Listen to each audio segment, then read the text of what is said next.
സുഹൃത്തുക്കളെ, നമ്മുടെ പുതിയൊരു വീഡിയോയിലേക്ക് എല്ലാവർക്കും സ്വാഗതം. ഇന്ന് ഞാൻ ഈ ഒരു വീഡിയോ ആയിട്ട് വരാനുണ്ടായ പ്രധാന കാരണം, നമുക്കറിയാം കഴിഞ്ഞ ഒരു മാസം മുൻപ് നമ്മുടെ ദിയ കൃഷ്ണ, അതായത് കൃഷ്ണകുമാർ എന്ന് പറയുന്ന BJPയിലുള്ള പ്രതിനിധിയുടെ മകളായിട്ടുള്ള ദിയ കൃഷ്ണയുടെ സ്ഥാപനത്തിലെ തട്ടിപ്പിനെ ചുറ്റിപ്പറ്റിയുള്ള വിഷയങ്ങളൊക്കെ നമ്മൾ കണ്ടതാണ് അല്ലേ. അവിടെ ഒരു 3-4 സ്റ്റാഫ് ഉണ്ടായിരുന്നു. ഒരു 3ഓളം വരുന്ന ദളിത് വിഭാഗത്തിൽപ്പെട്ട ജാതി കാർഡ് കാണിച്ച 3 സ്റ്റാഫ് ഉണ്ടായിരുന്നു.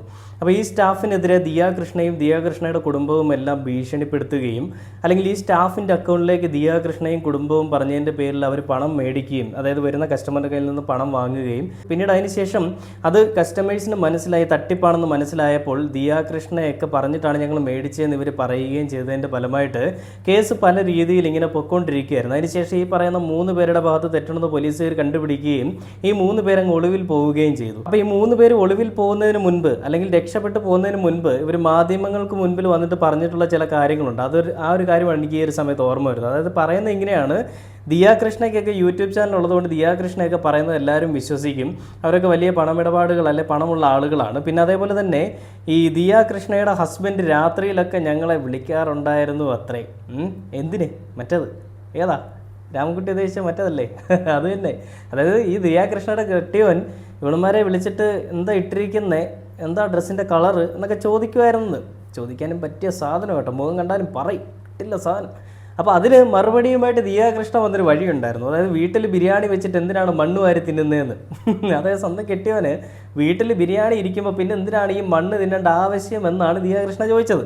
അപ്പോൾ അതിനുശേഷം ഈ കാര്യങ്ങളൊക്കെ ഇങ്ങനെ പൊയ്ക്കൊണ്ടിരിക്കുകയായിരുന്നു. പിന്നീട് അതിനുശേഷം ഇവരെല്ലാം ഒളിവിലായിരുന്നു. പിന്നീട് ആ ഒളിവിൽ നിന്ന് ഈ 3 പേരും ഇങ്ങെത്തി. അല്ല, 2 പേര് ഹെൽമെറ്റൊക്കെ വെച്ചുകൊണ്ട് പോകുന്നൊരു വീഡിയോ നിങ്ങൾക്ക് സൈഡിൽ നോക്കി അറിയാൻ പറ്റും. അപ്പോൾ അതിനുശേഷം, അല്ലെങ്കിൽ ഈ ഒരു കാര്യങ്ങൾ സംഭവിക്കുന്നതിന് മുൻപ്, ഈ ജയിലിലേക്കുള്ള വരവിന് മുൻപ് എന്തായിരുന്നു ഇവർക്ക് പറയാനുള്ളതെന്നും എന്താണ് ഇവരുടെ നിലപാടെന്നും നമുക്ക് ആദ്യം ഒന്ന് കേട്ട് നോക്കാം. അത് കേട്ടിട്ട് നമുക്ക് നമ്മുടെ ബാക്കി വീഡിയോയിലേക്ക് വരാം. ചെയ്തേ പറ്റൂ.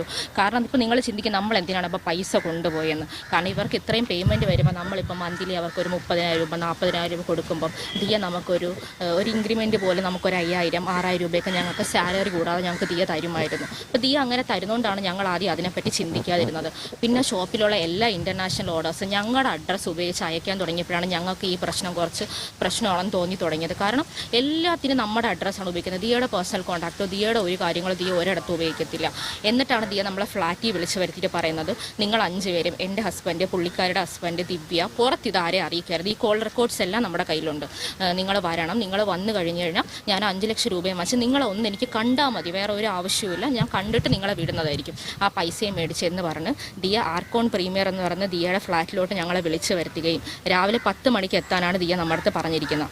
അവിടെ നിന്ന് ഞങ്ങൾ എത്തിയതിന് ശേഷം ഞങ്ങളുടെ നിന്ന് പൈസ വാങ്ങിയതിന് ശേഷം ദിയയുടെ വീട്ടുകാർ ഓരോരുത്തരായിട്ട് വിളിക്കുകയും അവരെല്ലാവരും ഓരോ കാറിലായിട്ട് വന്ന് ഞങ്ങളുടെ അനുവാദം ഇല്ലാതെ അവർ 5 പേരും 5 സൈഡിൽ നിന്ന് വീഡിയോ എടുക്കുകയാണ്. ദിയയെ സംബന്ധിച്ചിടത്തോളം ഇത് ഞങ്ങൾ അവൾക്ക് യൂട്യൂബിൽ നാളെ ട്രെൻഡിങ് ഉണ്ടാകുമ്പോൾ ഒരു കണ്ടന്റ് മാത്രമാണ്. എന്തുകൊണ്ട് ഞങ്ങൾ ഇതുവരെയും പുറത്ത് വന്നില്ലെന്ന് ചോദിച്ചാൽ ഞങ്ങൾക്ക് അങ്ങനെ ഒരു പബ്ലിസിറ്റിയുടെ ആവശ്യമില്ല. ഞങ്ങൾ ലീഗലി മൂവ് ചെയ്യാൻ തന്നെയാണ് ഇത്രയും നാളെ ഞങ്ങൾ വെയിറ്റ് ചെയ്തത്. അതിൻ്റെ കാര്യങ്ങൾ നടക്കുന്നുണ്ടാണ് ഞങ്ങൾ വെയിറ്റ് ചെയ്തത്. അപ്പോൾ ദിയ ഇങ്ങനെ പറഞ്ഞ് ദിയയുടെ വീട്ടുകാരെയൊക്കെ വിളിച്ചിട്ട് വന്ന് 3 കാറുകളിലായിട്ടാണ് ദിയ രാധുവിനെ സെപ്പറേറ്റ് ഒരു കാറിൽ, ഞങ്ങളെ 2 പേരെ സെപ്പറേറ്റ് ഒരു കാറിൽ നിർബന്ധിപ്പിച്ച് അത് തട്ടിക്കൊണ്ട് പോകുന്നത് തന്നെയാണ് നമ്മൾ അറിയാം. കണ്ടില്ലേ, ഇതായിരുന്നു അന്നത്തെ സമയത്ത് നമ്മളെല്ലാവരും കണ്ടൊരു ന്യൂസ്, അല്ലെങ്കിൽ ഇവരുടെ ഒരു അറിയിപ്പ്, ഇവർ പറയാനുള്ള, ഇവരുടെ ഭാഗത്തു നിന്ന് പറയാനുള്ള കാര്യങ്ങളെന്ന് പറയുന്നത്.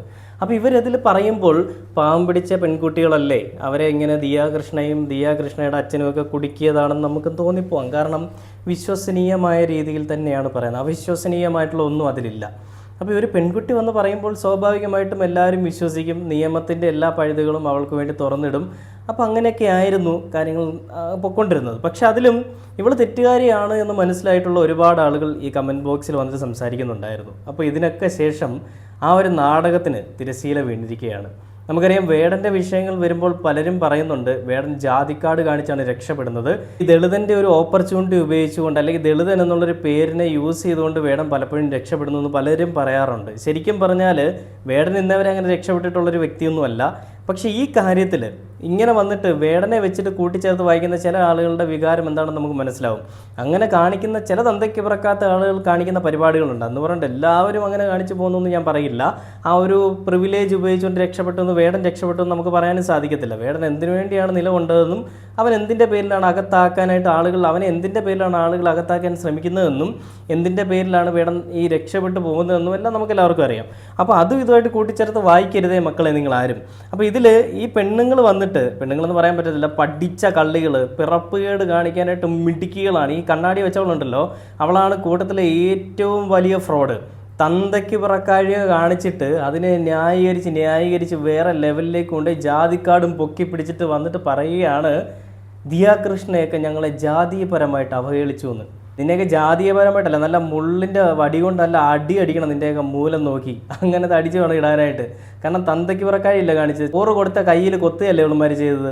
എന്നിട്ട് വന്നിട്ടൊരു ന്യായീകരണം കൂടി. അപ്പോൾ ഈ ന്യായീകരണങ്ങൾക്കെല്ലാം ശേഷം പോലീസുകാർ ഇവരോട് ചോദിക്കുന്നുണ്ട്, അപ്പോൾ എങ്ങനെയാണ് പരിപാടി, തട്ടിപ്പ് എങ്ങനെയാണെന്ന് പറയുന്നുണ്ട്. ഈ ദിയാകൃഷ്ണയുടെ തന്നെ സ്ഥാപനത്തിലേക്ക് ഈ പറയുന്ന തന്തയ്ക്ക് പിറക്കാഴി കാണിച്ചവളുമാരെ കൊണ്ടുവന്നിട്ട് പോലീസുകാർ ചോദിക്കുന്ന ഒരു കാര്യമുണ്ട്. അപ്പോൾ ഇവളുമാർ തട്ടിപ്പ് വിവരിക്കുന്നൊരു കാര്യമുണ്ട്. ആദ്യം ഒന്നും ഞങ്ങൾ ചെയ്തിട്ടേ ഇല്ല എന്ന് പറയുന്നവളുമാരാണ് ഇപ്പോൾ വന്നിട്ട് ന്യായീകരിക്കുക അല്ലെങ്കിൽ ഇത് ചെയ്തു എന്ന് പറയുന്നത് കേട്ടോ. അപ്പോൾ നമുക്ക് ആ വീഡിയോ ഒന്ന് കണ്ടു നോക്കാം.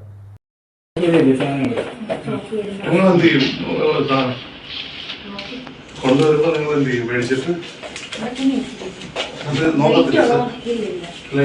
ഇത് എത്ര എണ്ണം ഉണ്ടെന്നൊക്കെ നോക്കത്തില്ല. ഇതൊക്കെ ഇങ്ങനെ പിന്നെ എക്സിബിറ്റ് ചെയ്യുന്നത്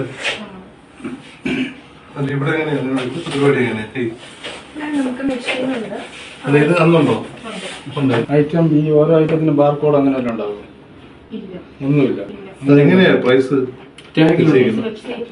വെബ്സൈറ്റ് അവിടെ അയച്ചു തരും?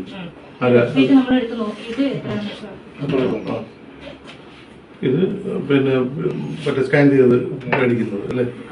കാർഡ് സ്വൈപ്പ് ചെയ്യാനുള്ളത്. പിന്നെ ഇതില് ഈ ബില്ല് ചെയ്യുമ്പോൾ അതില് കസ്റ്റമറിന്റെ പേര് എൻ്റർ ചെയ്യാറുണ്ടോ? ഇല്ല. കസ്റ്റമറുടെ ടെലിഫോൺ നമ്പർ എൻ്റർ ചെയ്യാറുണ്ടോ? ഇല്ല. പിന്നെ അതിൽ ഇതിൽ ഈ ബില്ല് എന്തൊക്കെ റെക്കോർഡ് വരും നമ്മൾ പ്രിന്റ് എടുക്കുമ്പോൾ?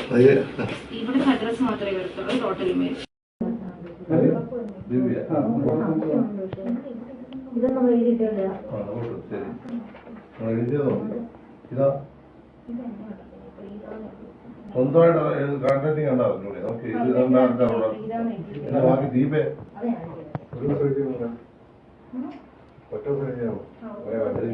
ഇതൊക്കെ ആ രീതിയിൽ കണ്ടില്ലേ?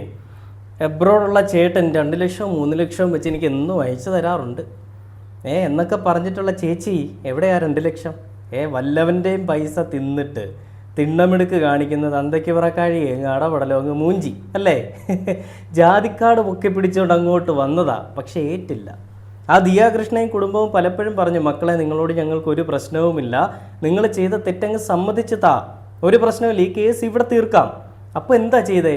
ഞങ്ങൾ തെറ്റ് ചെയ്തിട്ടേ ഇല്ല, നിങ്ങളുടെ കയ്യിൽ തെളിവുമില്ല, നിങ്ങൾ വെറുതെ ആവശ്യമില്ലാത്ത കാര്യങ്ങൾ പറയുകയാണ്, ജാതി പറഞ്ഞുകൊണ്ട് ഞങ്ങൾ അവഹേളിക്കുകയാണ്, ജാതിപ്പേര് പറയുന്നു എന്നവരോട് ജാതിക്കാടും പൊക്കി പിടിച്ചിട്ട് വന്നിട്ട് അവസാനം വാലും ചുരുട്ടി തിരികെ അതേ നാണം കെട്ട് നാറിപ്പോകേണ്ട ഒരു അവസ്ഥ വന്നിരിക്കുകയാണ്. നാറി എന്ന് പറഞ്ഞാൽ വെറും നാറ്റമല്ല, കേരളത്തിലുള്ള അങ്ങോളം ഇങ്ങോളമുള്ള ആളുകൾ. ഇവൾ ആദ്യമേ പറയുന്നുണ്ട് ഞങ്ങളെ ട്രെൻഡിങ് വൺ ആക്കാനുള്ളൊരു കണ്ടന്റ് മാത്രമാണ് ദിയാകൃഷ്ണയ്ക്കെന്ന്. ദിയാകൃഷ്ണയുടെ പ്രസവം പോലും ഇപ്പോൾ അന്യ ട്രെൻഡിങ് വൺ ആയിട്ട് പോയി അല്ലേ? അപ്പോൾ നീയൊക്കെ ഒരു ട്രെൻഡിങ് വൺ എന്നുള്ള കാറ്റഗറി പോലും പെടുത്താൻ പറ്റത്തില്ല, അങ്ങനത്തെ വെറും കീടങ്ങളാണ് നീയൊക്കെ. എന്നിട്ടും നീയൊക്കെ ട്രെൻഡിങ് വൺ ആയില്ലേ? അന്ന് തൊട്ട് ഇന്ന് വരെയും നിന്നെയൊക്കെ നാണം കെടുത്താവുന്നതിൻ്റെ അങ്ങേയറ്റം ദിയാകൃഷ്ണ എന്താണോ പറഞ്ഞത്, നീയൊക്കെ ഇനി കേരളത്തിലൊരു സ്ഥാപനത്തിൽ ജോലിക്ക് ചെയ്യത്തില്ല, അതുപോലെ ആക്കുമെന്ന് ദിയാകൃഷ്ണ പറഞ്ഞത് അതേപോലെ ആക്കിയിട്ടുണ്ട്. ഇനി ഒരിടത്തും മുഖം മൂടിയില്ലാതെ അല്ലെങ്കിൽ മുഖം മറയ്ക്കാതെ നിനക്കൊക്കെ ഇറങ്ങി നടക്കാൻ പറ്റത്തില്ല. പഠിച്ച കള്ളികളാണെന്നുള്ളൊരു പേര് നിൻ്റെയൊക്കെ തലയിൽ ആഞ്ഞടിക്കപ്പെട്ടു. ഇങ്ങനെ പച്ച കുത്തി തന്നിട്ടുണ്ട്, കള്ളികൾ എന്ന് പറഞ്ഞിട്ട് ഓരോരുത്തരുടെ മേലിലുണ്ട്. എന്തൊക്കെ തന്തയ്ക്ക് പിറക്കാഴിയാണല്ലേ പറയാം. എന്നിട്ട് ഇതിനെല്ലാം ന്യായം പക്ഷം പിടിക്കുന്നത് ജാതിയാണെന്നും പറഞ്ഞുകൊണ്ട്.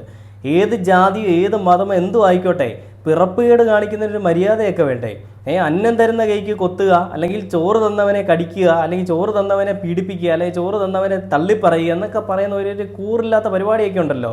ഇങ്ങനത്തെ അപരാധങ്ങളൊക്കെ ഈ രീതിയിൽ തന്നെ ശിക്ഷ ഇടണം. സത്യം ഒരിക്കലും മൂടി വെക്കാൻ പറ്റില്ല എന്ന് പറയുന്നത് സത്യം തന്നെയാണ് അല്ലേ? പലപ്പോഴും ഇവരെ സ്നേഹിച്ചുകൊണ്ട് അല്ലെങ്കിൽ ഇവരെ സേവ് ചെയ്തുകൊണ്ട് ഈ ദിയാകൃഷ്ണയെ അവരുടെ കുടുംബത്തിനെ അവഹേളിച്ച ആളുകളൊക്കെ ഉണ്ട്. അവരൊക്കെ എവിടെ പോയെന്ന് പോലും അറിയില്ല. എന്തു തന്നെയാണെങ്കിലും കുറ്റവാളികൾ പിടിയിലായി.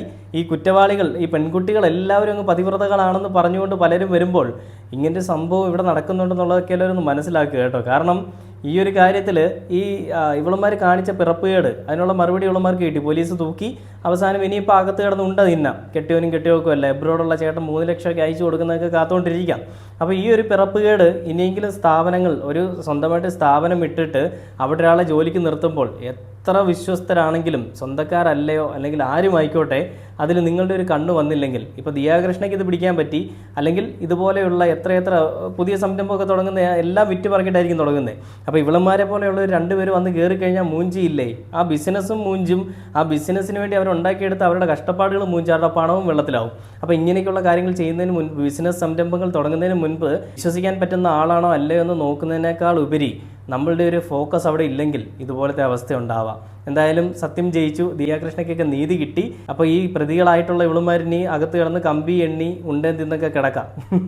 എന്തൊക്കെ പ്രഹസനമായിരുന്നല്ലേ സജിയെ.